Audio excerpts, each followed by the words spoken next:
زحال مسکین مکن تغافل، درائے نینا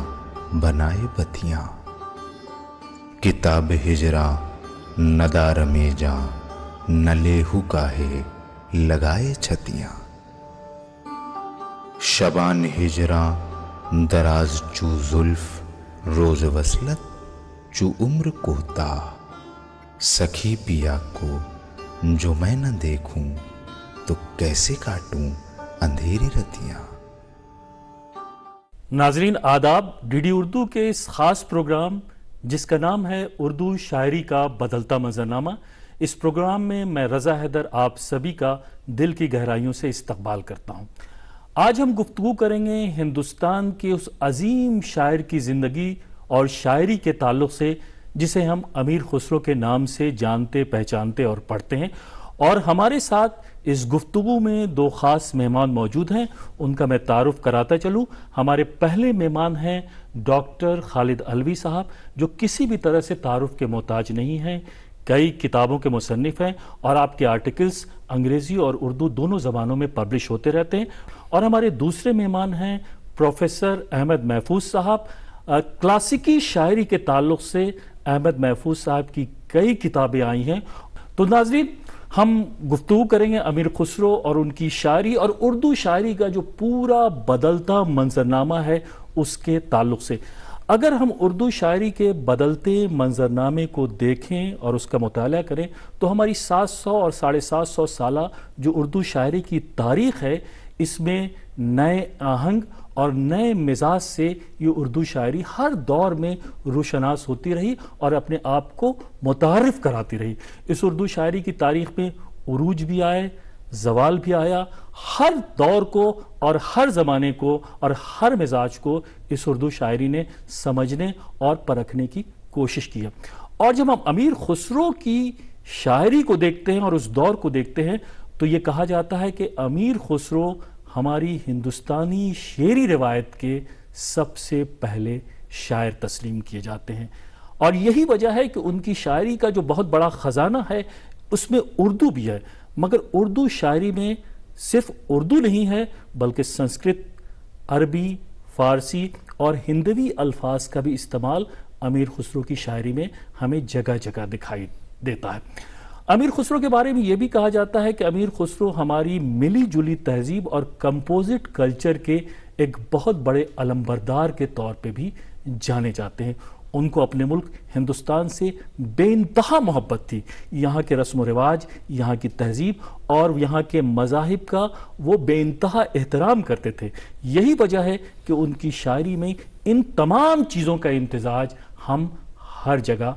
دیکھتے ہیں۔ تو آئیے امیر خسرو کی زندگی اور شاعری کے ہر پہلو پر ہم اپنے ایکسپرٹ سے، اپنے مہمانوں سے بات کریں گے۔ تو میرا پہلا سوال ہے ڈاکٹر خالد علوی صاحب کہ میں یہ چاہتا ہوں کہ امیر خسرو کی جو پوری زندگی ہے اور ان کی جو شاعری ہے اور ان کی شاعری کے تعلق سے جو بہت ساری باتیں، اس کا ایک مختصر سا تعارف آپ کریں۔ دیکھیے، امیر خسرو پر گفتگو کرنے سے قبل میں شمس الرحمن فاروقی صاحب کا ایک قول دہرانا چاہتا ہوں۔ انہوں نے جو خسرو کے حوالے سے لکھا ہے، خسرو نے لکھا ہے کہ اصل میں استاد شاعر وہ ہے جسے دوسرے شعراء استاد تسلیم کریں۔ جی، تو خسرو ہماری اتنی بڑی شخصیت ہے کہ غالب جو کسی کو تسلیم نہیں کرتے، وہ صرف خسرو اور فیضی کو تسلیم کرتے ہیں۔ تو خسرو اس لحاظ سے بہت بڑی شخصیت ہیں، بہت بڑے شاعر ہیں، اور ان کی شخصیت کی اتنی جہات ہیں کہ وہ موسیقار ہیں، جی، مورخ ہیں،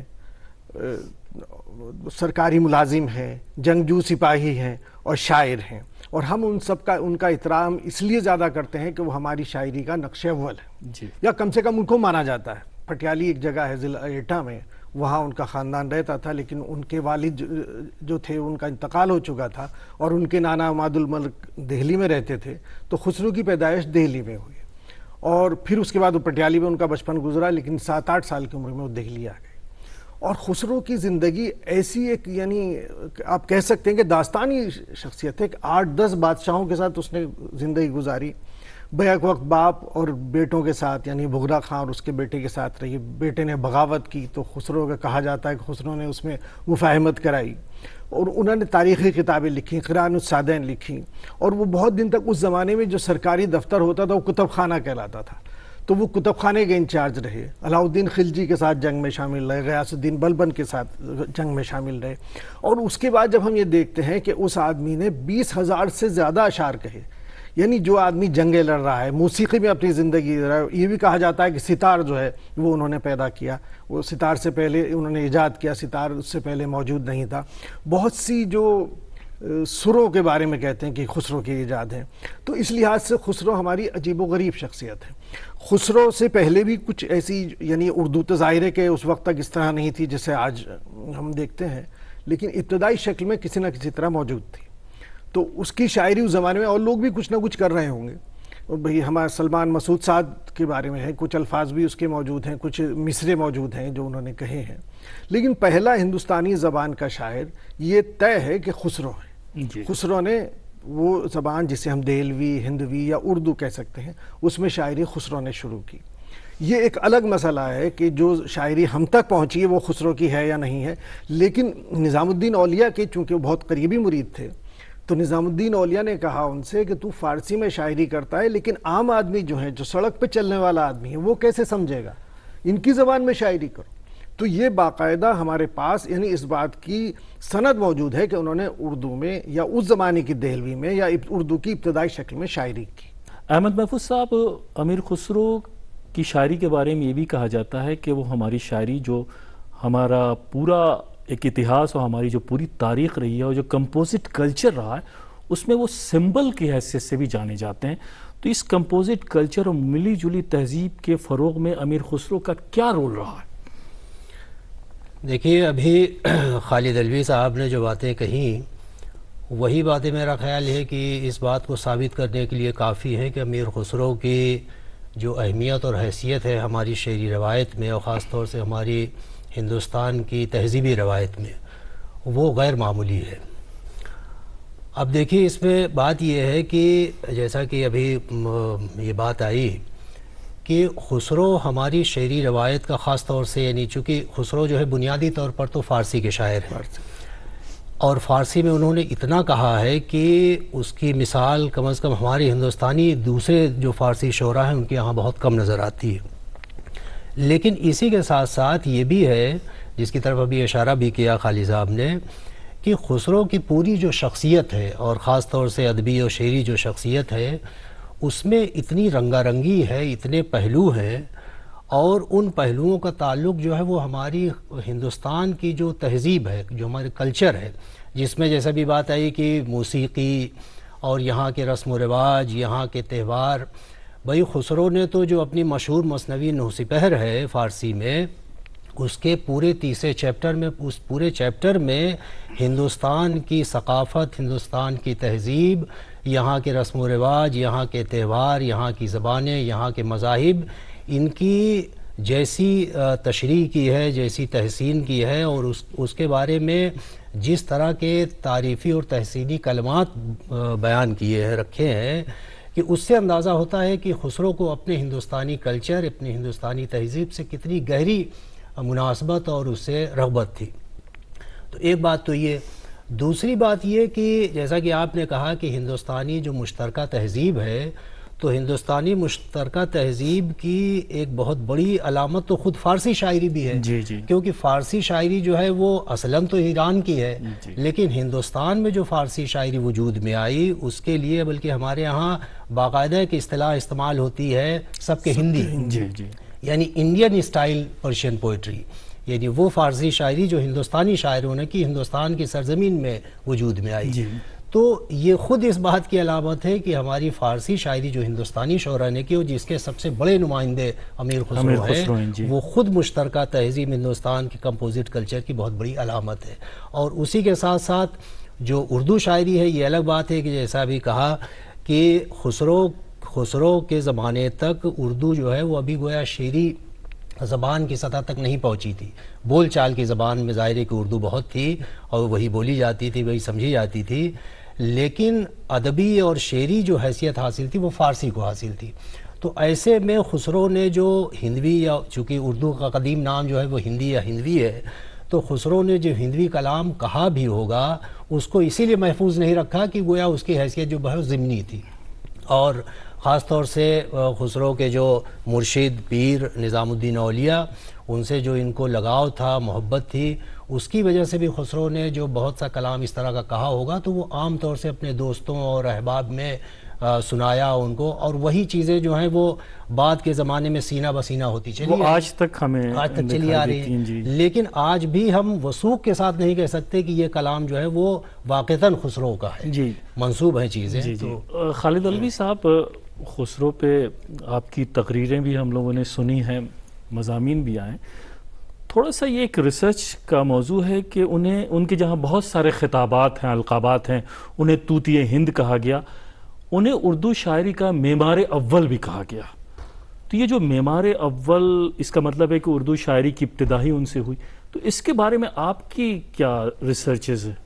دیکھیے یہ بات صحیح ہے کہ ہمارے اردو، نہ صرف اردو والے بلکہ ہندی والے بھی، ہندی والے انہیں ہندی شاعری کا معمار اول مانتے ہیں۔ تو کسی شخصیت کے بڑا ہونے کا ایک مثال یہ بھی ہے، بھئی ہمارے سامنے بہت سارے شاعر ایسے نہیں ہیں جنہیں ہم دوست زمانے کے لوگ مانتے ہوں،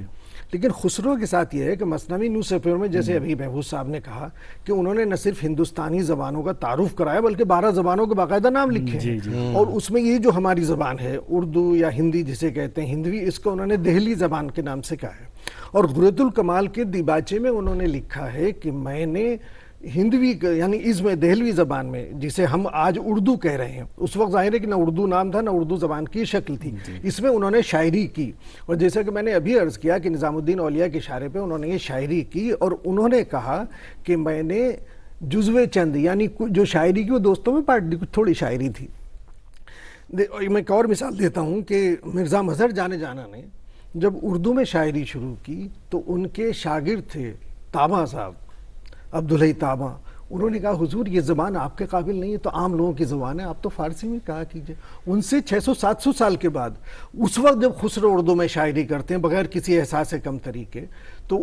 میں بار بار اردو ایک کنفیوزنگ لفظ ہے اس زمانے کے لحاظ سے، ہم کہتے ہیں اس زمانے کی ہندوستانی یا ہندوی زبان میں، تو یہ ان کے سامنے کچھ مقاصد ہیں کہ وہ عام لوگوں تک پہنچنے کی کوشش کرتے ہیں۔ اچھا، چونکہ بہت سے لوگ، شبلی نعمانی نے لکھا ہے کہ انہوں نے جتنا فارسی کا کلام کہا اس سے کہیں زیادہ اردو کا کہا، اور ہمارے پاس بہت ساری ایسی مثالیں ہیں، لیکن میں یہ سمجھتا ہوں کہ اتنا کلام نہ کہہ سکتے تھے اردو میں، نہ انہوں نے کہا، اور نہ اس کو اہمیت دی، نہ انہوں نے اس کو محفوظ رکھا۔ ورنہ اگر کوئی آدمی کسی زبان میں 20,000 سے زیادہ شعر کہتا ہے تو اس کے محفوظ نہ رکھنے کی وجہ کیا ہے کہ جبکہ انہوں نے تمام فارسی شاعری کو محفوظ رکھ لیا۔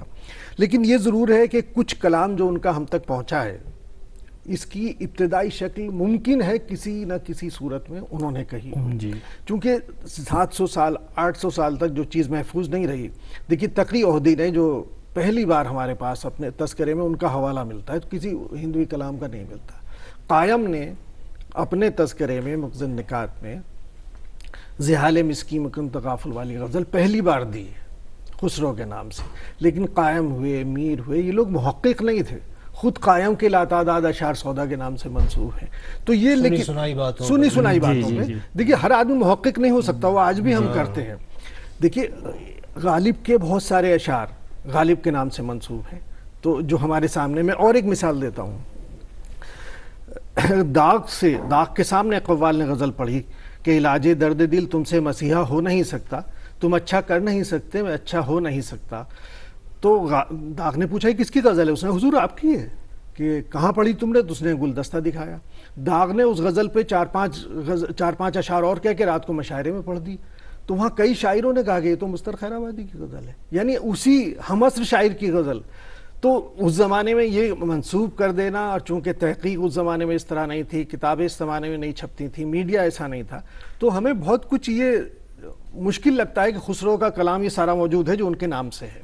لیکن بہرحال یہ بھی ہمیں تسلیم کرنا پڑے گا کہ خسرو نے اس زمانے کی ہندوستانی زبان میں بہت سی شاعری کی۔ جی بالکل، بہت صحیح بات کہی آپ نے۔ احمد محفوظ صاحب، ہماری جب پوری ہندوستان کی جو پوری تاریخ ہے، اس تاریخ میں کثرت میں وحدت کا تصور جو ہے وہ ہمیں بہت ہی نمایاں طور پر دکھائی دیتا ہے، اور امیر خسرو کی جو پوری زندگی اور شاعری ہے اس میں یہ جو لفظ ہے کثرت میں وحدت، اس کا عکس، اس کا ریفلیکشن بھی ہمیں دکھائی دیتا ہے۔ تو اس کے بارے میں آپ کیا سوچتے ہیں، آپ کا کیا خیال ہے؟ ہاں، یہ میرا خیال یہ ہے کہ امیر خسرو کے تعلق سے یہ بہت اچھا نکتہ ہے اور بہت اچھا پہلو ہے، بہت بامانی اس لیے بھی کہ دیکھیے اس کا ایک تعلق جو ہے وہ ہمارے یہاں جو ہندوستان میں صوفی روایت ہے، صوفیزم کی، جی تصوف کی، اس کا اس سے بڑا گہرا تعلق ہے. اس لیے کہ ہمارے ہاں جو تصوف کی روایت رہی ہے وہ اس کی بنیاد ہی اس بات پر ہے کہ مختلف مذاہب کے لوگ، مختلف عقائد کے ماننے والے لوگ، مختلف فکر و خیال رکھنے والے لوگ جو ہیں وہ گویا سب ایک ہیں. ان میں ان کے عقائد میں، ان کے مذہب میں، ان کی سوچ میں، ان کی فکر میں اختلاف ہے، لیکن سب گویا انسان کی حیثیت سے یا خدا کے بندے کی حیثیت سے سب ایک ہیں. جب ان کے افکار الگ الگ ہیں، ان کے افکار ہیں. اور ظاہر ہے کہ اس معاملے میں ہمارا ملک جو ہے وہ بھی تمام، میرا خیال ہے کہ دنیا میں تنہا ملک ہے کہ جہاں اتنی طرح کی ویرائٹی، اتنی طرح کی کثرت پائی جاتی ہے، اور اس کے باوجود ہماری پوری جو تہذیب ہے ہم اس کو کمپوزٹ یا مشترکہ کہہ کر کے ہم گویا اس کو ایک وحدت میں پیرو دیتے ہیں. جی جی جی. تو اور اس کو ہمارے یہاں کے جو صوفیہ رہے ہیں اور یعنی پورا بھکتی جو موومنٹ رہا ہے یعنی غیر مسلم حضرات کے یہاں، تو ان لوگوں نے اس کو بڑی تقویت پہنچائی. خاص طور سے اگر ہم صوفیوں کے ہاں دیکھیں تو آج بھی ہم دیکھتے ہیں کہ بہت سی خانقاہیں، بہت سے مزارات ایسے ہیں کہ ظاہر ہے وہ مسلمانوں کے ہیں، لیکن وہاں جو زائرین ہیں، زیارت کرنے والے ہیں، جانے والے ہیں، وہ مختلف مذاہب کے لوگ ہوتے ہیں، اس میں صرف مسلم نہیں ہوتے. تو اس سے خانقاہوں میں خسرو کے کلام بھی پڑھے جاتے ہیں، کلام بھی پڑھے جاتے ہیں. جی. اور جیسا کہ ہم جانتے ہیں، اور یہ بات تو آج بھی کہ امیر خسرو کو جو عقیدت تھی حضرت نظام الدین اولیاء سلطان جی صاحب سے، اور سلطان جی صاحب کا جو پورا یعنی ان کا خانقاہی نظام تھا، ان کے یہاں تو انہی باتوں کا گویا چرچا تھا کہ بھئی جتنے بھی لوگ ہیں سب لوگ ایک ہیں. بلکہ اس پر تو یہ بہت مشہور ہے کہ ایک بار سلطان جی صاحب کے ساتھ امیر خسرو جمنا کے کنارے موجود تھے، اور وہاں کچھ عورتیں مختلف مذاہب کی اپنا وہ کچھ کپڑے وپڑے دھو رہی تھیں. تو سلطان جی صاحب نے امیر خسرو سے کہا کہ بھائی ان کو دیکھو یہ کیا. تو امیر خسرو نے باقاعدہ یہ کہا کہ ہر قوم راست راہ دین و قبلہ گاہ ہے، اور یہ کہے کہ پھر دوسرا مصرع کہا کہ من قبلہ راست کردم برطرف کج کلا ہے. بہت یعنی گویا یہاں جتنے بھی ہیں یہ سب کے اپنے اپنے مذہب ہیں، اپنے اپنے عقیدے ہیں، اور سب لوگ اپنے اپنے عقیدے کے لحاظ سے اپنا قبلہ درست کیے ہوئے ہیں. لیکن میرا قبلہ جو ہے وہ تو گویا میرے مرشد آپ ہیں، بہت اس لیے میں نے اپنا قبلہ آپ کی طرف کر لیا. ڈاکٹر خالد علوی صاحب کثیر الجہاد شخصیت کے مالک تھے. ڈائمنشنز ان کی زندگی میں کئی پہلو نکلتے ہیں. اردو شاعری کے معمار اول، فارسی میں بھی کئی شاعری، لیکن ان کے بارے میں یہ بھی ہے کہ ہماری جو کلاسیکی موسیقی ہے اس کے فروغ میں بھی امیر خسرو نے بہت ہی اہم رول ادا کیا ہے کلاسیکی موسیقی کے تعلق سے، اور بہت سارے اس میں پیپرز بھی پبلش ہوئے ہیں، کتابیں بھی آئی ہیں. تو کلاسیکی موسیقی کے فروغ میں جو خسرو کا ایک کنٹریبیوشن اور ایک رول ہے اس کے اوپر آپ دیکھیے وحید مرزا نے خسرو پر لندن سے پی ایچ ڈی کی تھی. ان کی انگلش میں اس پہ کتاب چھپی ہے، ان میں باقاعدہ ایک چیپٹر ہے موسیقی اور خسرو میں. تو انہوں نے یہ کہا ہے کہ ستار کی ایجاد امیر خسرو نے کی ہے، اور بہت سے راگنیوں کی ایجاد امیر خسرو نے کی ہے. اور چونکہ سلطان جی کی درگاہ کا معاملہ تھا تو وہاں پہ باقاعدہ یعنی ایک سلسلہ ہے صوفیہ کا کہ جس میں نہ صرف موسیقی سننی جائز ہے بلکہ اس کے لیے باقاعدہ احترام کیا جاتا ہے، اہتمام کیا جاتا ہے. تو اس لیے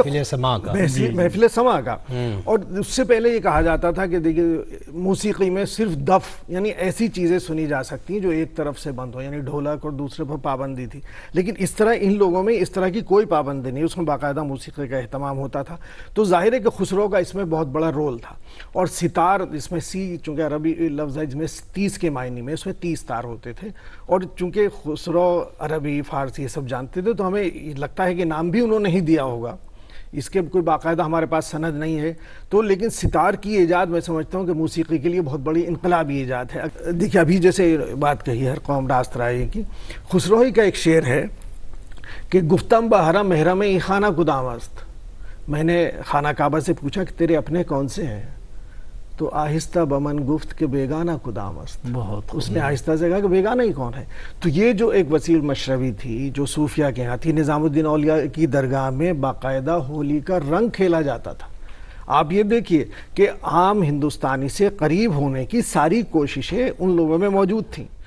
جو اچھا سیکولرزم کا وہ تصور جو آج ہم بڑا اسے یورپین تصور مانتے ہیں یا کہتے ہیں کہ اکبر کے ہاں ہوا، آپ یہ دیکھیں کہ علاؤالدین خلجی پہلا شاعر ہے جس نے مذہب کو سیاست سے باقاعدہ اعلان کر کے الگ کیا. اور مجھے دیکھیے ہمارے پاس بہت سی چیزوں کی سند نہیں ہے، لیکن مجھے یہ ماننے میں کوئی آر نہیں ہے کہ اس میں امیر خسرو کا کوئی نہ کوئی رول موجود ہوگا، کہ چونکہ وہ عام آدمیوں سے جوڑتے تھے. اور آبزرویشن ان کا عجیب و غریب تھا. ایسا آپ یہ دیکھیے کہ وہ عام آدمی، اب دیکھیں ہندوستانیوں کی عادت ہے کہ پانی ہاتھ سے پیتے ہیں.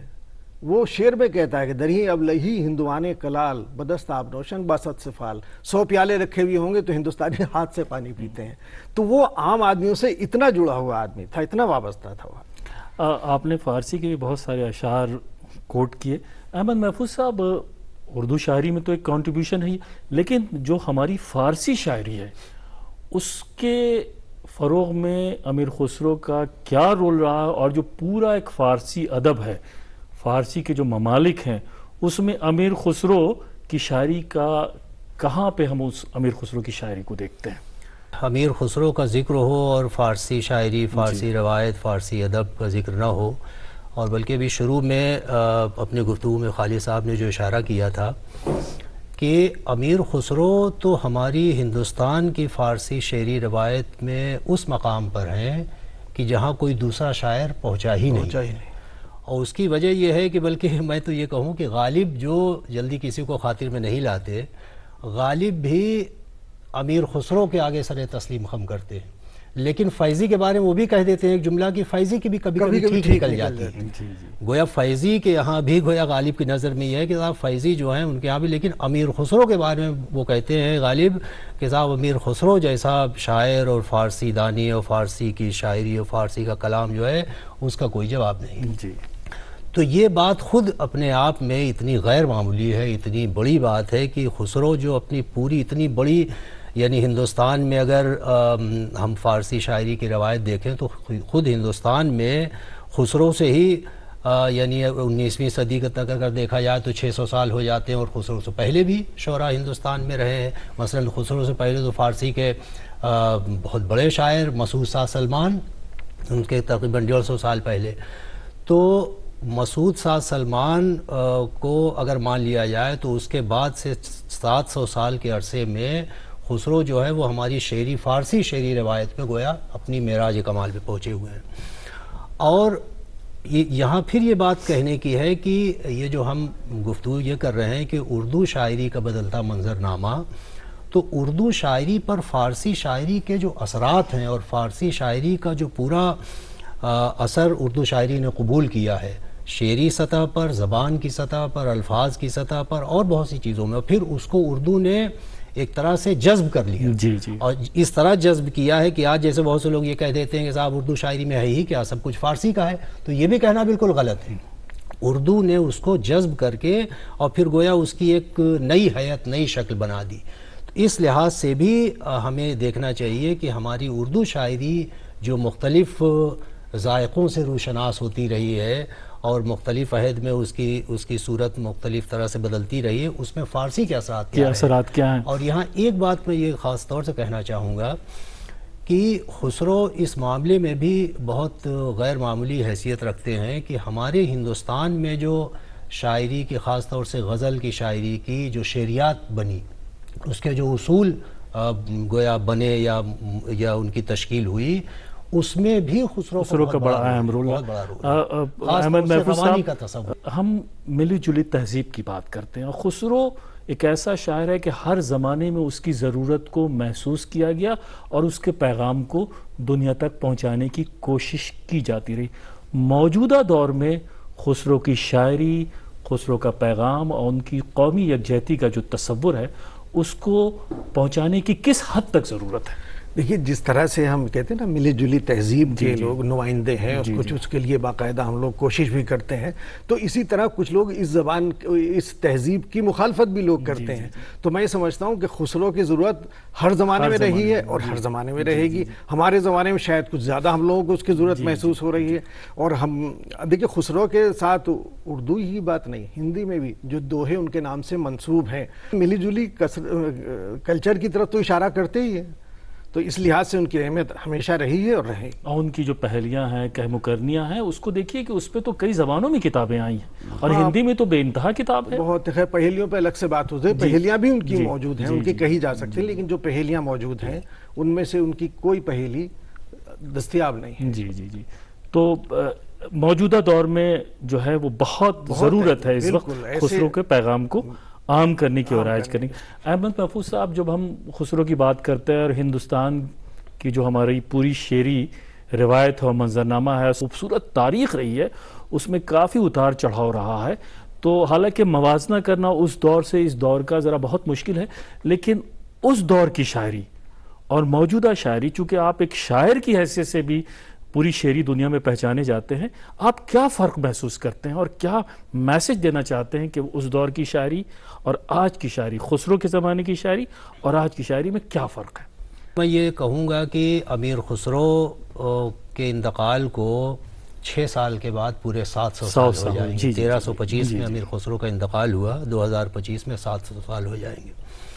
اور 700 سال کا عرصہ کوئی چھوٹا موٹا عرصہ نہیں ہوتا۔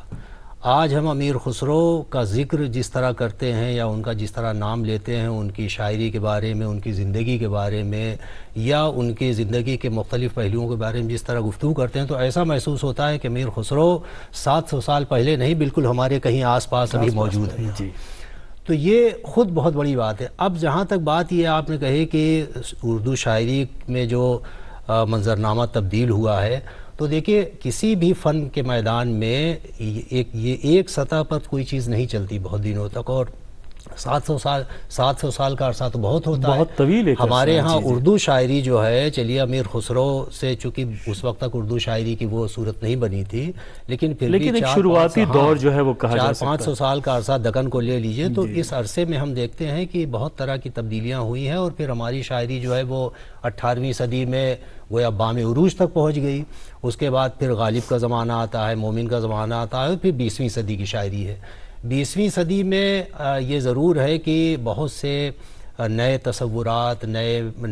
احساس اور نئی حیثیت، نئے رجحانات بھی بہت سے ہمارے ہاں سامنے آئے ہیں، تو اس کو دیکھتے ہوئے ہم یہ کہہ سکتے ہیں کہ ہماری نئی شاعری جو ہے وہ اپنی قدیم شاعری سے یک گنا مختلف ضرور ہیں، لیکن ہماری روایت وہی ہے۔ روایت میں جو اس کی جڑیں ہیں وہ امیر خسرو، مسعود شاہ سلمان اور ولی اور میر اور غالب سے ہوتی ہوئی یہ روایت ہم تک پہنچی ہے۔ تو اپنی روایت سے جو رشتہ ہے ہمارا، وہ جس طرح سے پرانی صدیوں میں مستحکم تھا، میں سمجھتا ہوں کہ آج بھی اسی طرح رشتے کو مستحکم رکھنے کی ضرورت ہے، تاکہ ہم اپنی روایت سے پوری طرح استفادہ کرتے رہیں۔ بہت بہت شکریہ ڈاکٹر خالد علوی صاحب، پروفیسر احمد محفوظ صاحب۔ تو ناظرین، آپ نے دیکھا کہ ہم نے گفتگو کی ڈاکٹر خالد علوی اور پروفیسر احمد محفوظ صاحب سے امیر خسرو کی زندگی اور ان کی شاعری، ان کے عہد، ان کے زمانے کی تہذیب، اور ہم نے کوشش کی کہ ہر پہلو پر گفتگو ہو سکے، اور ہمارے مہمان مقررین نے، ایکسپرٹس نے پوری کوشش کی ہے کہ امیر خسرو کی زندگی اور ان کی شاعری کے ہر پہلو پر گفتگو ہو جائے۔ تو اگلے ایپیسوڈ میں ہم پھر حاضر ہوں گے کسی نئے شاعر کی زندگی اور اس کی شاعری کو لے کر کے اپنے مہمانوں کے ساتھ۔ تب تک کے لیے اجازت دیجیے، آداب۔ زحال مسکین مکن تغافل، درائے نینا بنائے بتیاں، کتاب ہجراں ندارم جاں، نہ لیہو کاہے لگائے چھتیاں۔